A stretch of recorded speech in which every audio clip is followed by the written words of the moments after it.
Dulu dia rasa mahal lah nak beli emas RM400 1 gram. Betul tak? Lepas tu harga emas turun sikit. Menyesal beli emas. Sekarang harga 600. Terima kasih sebab ajar saya beli emas dulu. Betul tak? Dulu sebab dia tak tahu, kita guide dia beli.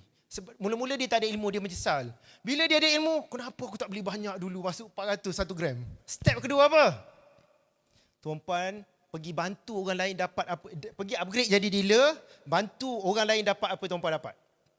Simpan emas dengan ilmu.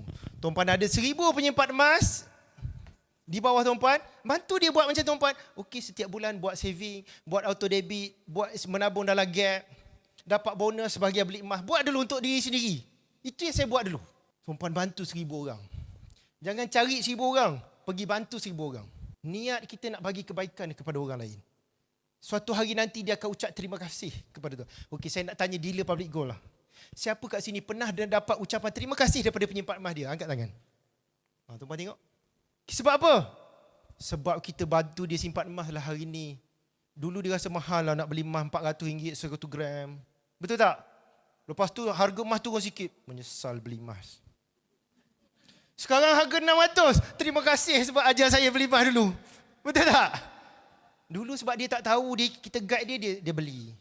Mula-mula dia tak ada ilmu, dia menyesal. Bila dia ada ilmu, kenapa aku tak beli banyak dulu, masuk 400 1 gram. Tuan-puan, 1000 orang ni dapat manfaat menyimpan emas dengan ilmu tuan-puan. Dia akan mendoakan tuan-puan. Dia akan mengucapkan terima kasih kepada tuan-puan. Public Gold pun ucapkan terima kasih. Public Gold bagi royalty kepada tuan-puan dalam 5,000 ke 10,000 setiap bulan.